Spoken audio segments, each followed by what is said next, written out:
Mr. Chairman, Excellencies, ladies and gentlemen, before I start with my presentation, allow me to thank the organizers of this conference for having invited me to be part of this very important meeting, and I enjoyed what I heard and I tried to learn as much as I could this day.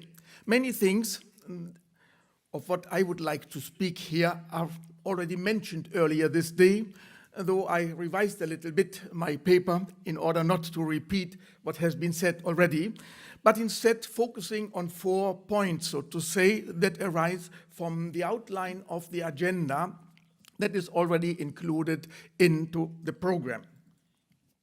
We are speaking this afternoon about intercultural, interreligious dialogue. So the question may come up, what is the sense of including a session on intercultural and interreligious dialogue into a program of a meeting that primarily deals with political, economic, if I may say so, military issues, as we heard earlier this day?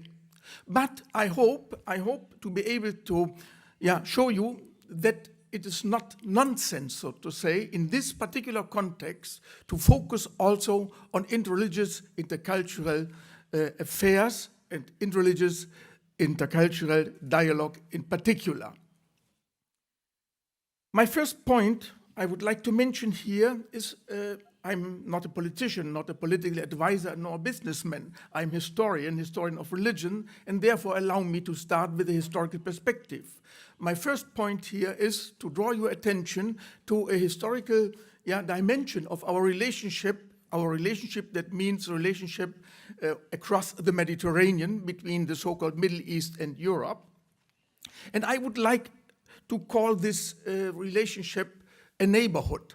Europe and the Middle East are neighbors. They were always neighbors and they live in the same neighborhood. The question, however, is over the centuries, what is the essence of this neighborhood or how this neighborhood has been organized? Not only a neighborhood, Europe and the Middle East are intertwined worlds. There's no time to go into details, but to mention just a few examples to illustrate what I mean by this. Europe and the Middle East always lived, so to say, not only side by side, but in close interrelatedness. They were interrelated in many aspects. Even in times of so-called clashes of civilization between the East and the West, starting with the Crusades in the Middle Ages or the advancement of the Ottoman Empire in southeastern Europe or the Napoleon expedition towards Egypt and so on, even in these times, we encounter not only periods of clashes, but also periods of intensive encounter and exchange, cultural exchange. And I dare to say that the European culture, as well as the Middle Eastern culture, never would have been shaped the way they are shaped without these mutual influences. In that sense, Europe and the Middle East are intertwined worlds, and they remain intertwined worlds. And this is even more so to be stressed today as attempts are made to draw a demarcation line between European culture and civilization on the one side and the Islamic on the other side. This is, to the best of my understanding and knowledge of history, completely misleading, and any attempt to do this should be rejected. Even the most important phases of European cultural history, the Renaissance maybe, or Enlightenment movement, I would like to say would apparently not happen the way they happened without the Islamic ingredients. The Renaissance movement is an answer to the Ottoman Empire, to the growth of the Ottoman Empire. The same way, it is not incidentally that at the beginning of the European Enlightenment, the most important books of the medieval Jewish Arab Enlightenment movement have been translated and disseminated in European languages. And this was the source of inspiration. The same is true, and that is my second point, with regard to the religions. Judaism, Christianity, and Islam, Islam, Christianity, and Judaism, Christianity, Islam, and Judaism. The sequence is, so to say, ad libitum. They are also intertwined worlds. As long as they are living side by side, that means in the early Middle Ages, all three of them developed in a way that clearly show that the development of their respective theologies certainly would have taken another shape without the presence and context of their respective two others. Christian theology, to this very day, cannot be fully understood without permanently taking into consideration the Jewish and Islamic ingredients and influences. The same holds true with respect to Judaism and to Islam as well. And this interrelatedness, or this being intertwined, should be rediscovered and made aware of. This is also more so as a consequence of neglecting these interrelatednesses led to fatal consequences. The French poet Aimé Césaire, born on the island of Martinique, once said, "The shortest way into the future is contemplating the past. Ignoring the past or being not sufficiently aware of the past means to repeat its mistakes, errors, and failures." And this is particularly true when the relationship between the two religions is concerned and the outcomes of these relationships. Because it is not just religion what we are talking about, we are talking at the same time about politics and culture and politics, because religion has an important role to play and always played an important role in the context of culture and politics. And this is my third point I would like to mention here. Since a couple of decades already, we observe something that the German philosopher Jürgen Habermas describes as the return of politics into the public sphere. The return of politics into the public sphere, a process that started some decades ago with the so-called revolution in the name of God in Iran in 1979, but is by no means limited to a revival movement and the coming up of something that has been described as a political Islam to the Islamic world. So there is no doubt about that this process of returning of religion into the public sphere and political arena is first and foremost to be observed in the Islamic world, but we observe a similar process also in the Western world, latest with the beginning of the 1980s.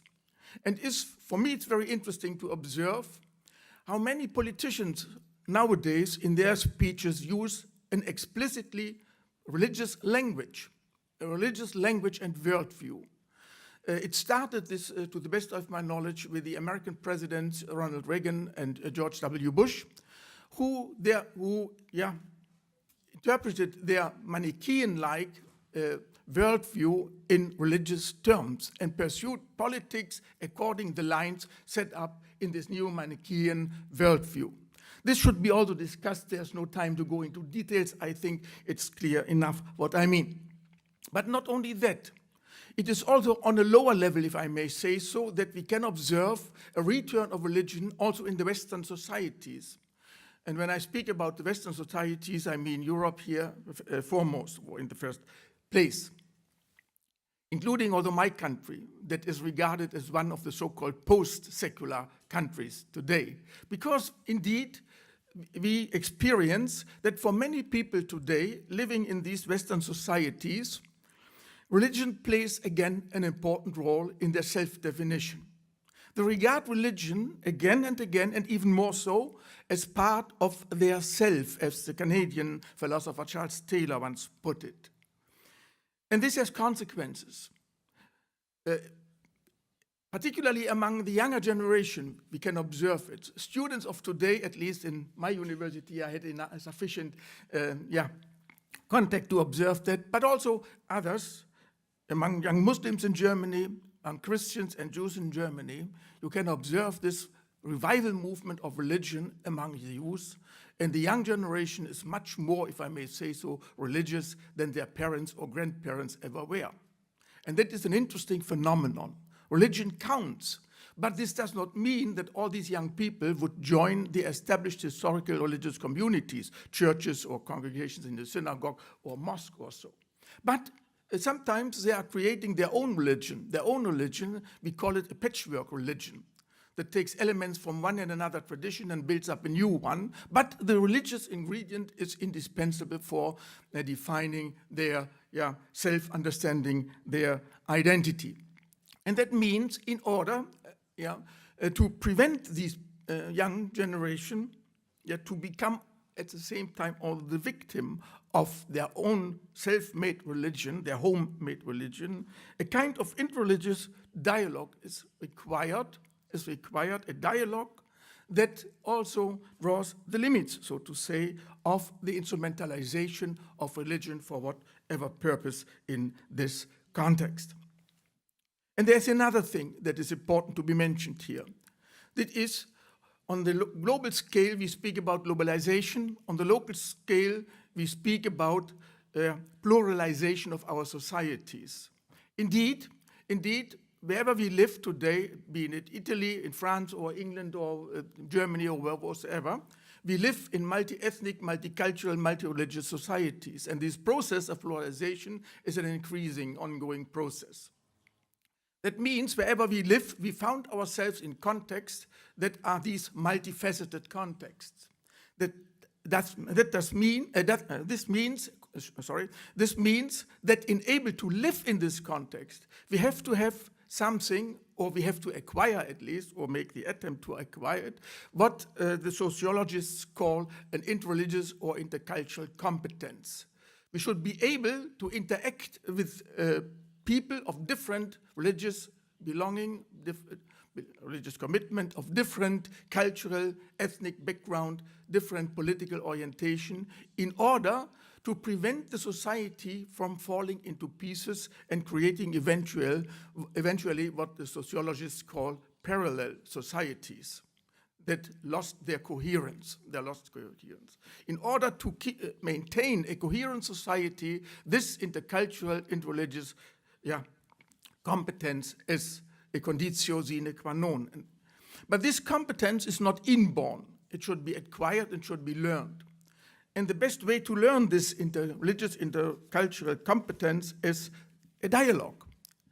Dialogue in that sense does not mean to talk to each other, not primarily at least. But dialogue in that sense means to learn from each other by listening to each other, and then learning together, And only then, when a certain knowledge is acquired, then one can talk to each other, because a successful dialogue, can only be a dialogue between people who know. And this brought also a certain shift into the concept of interreligious dialogue. You may remember when Hans Küng, more than 20 years ago, came up with his famous idea of a world ethos.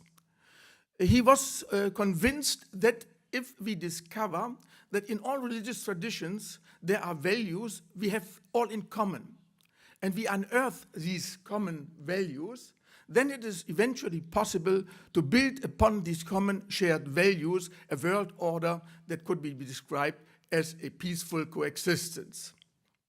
But this, to the best of my knowledge, turned out to be a fiction, and this because of the mere fact that identities, and dialogue is always an encounter of different identities, identities cannot be reduced to what they share with others. What identity makes an identity is a difference, and the difference, not what we share with others, is our identity, but what differs us from others. That makes our identity.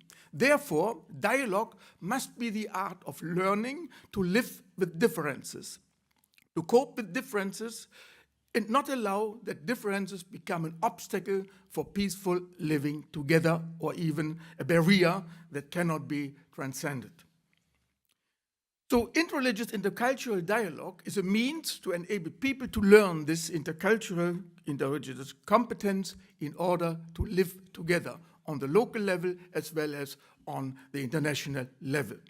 And although complementary to this, the art of politics today should be the art of interacting not with partners who share the same principles, they share the same values. No, just the opposite. The art of politics consists of being able or learning to become able to interact with those who do not share our principles, who stress the difference, who stress the difference and would remain different. This brings me to my last point, that is education. That is education. It has been mentioned several times today, the importance of education.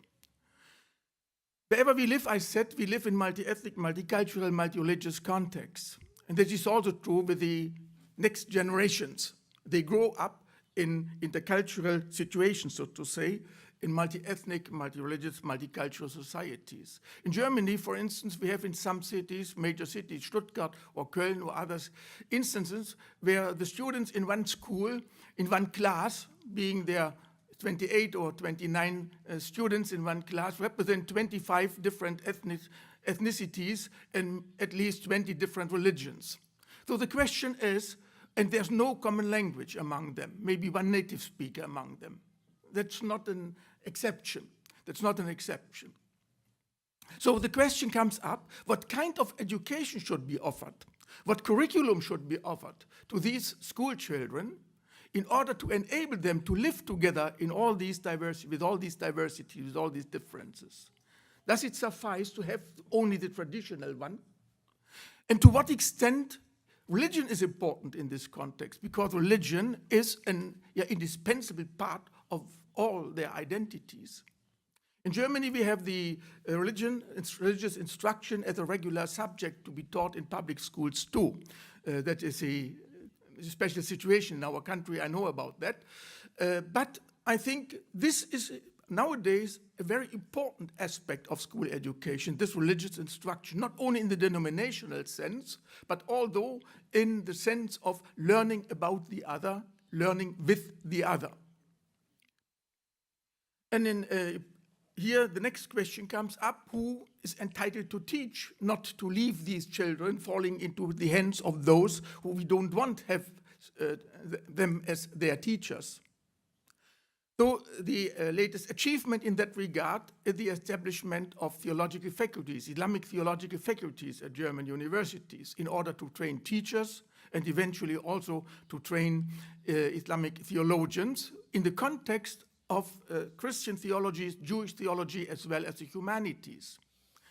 The experiment started 3 years ago in our university. My university, Tübingen, was the first one to open its door to an Islamic theological faculty. Nowadays, we have 160 students and 7 professors teaching at the faculty. And I must say that this experiment worked. It changed. It changed also the attitude of the Muslim community also in Germany.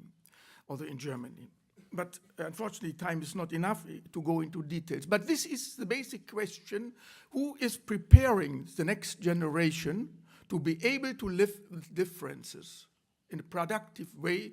Because the students of today are the political actors of tomorrow. Thank you very much.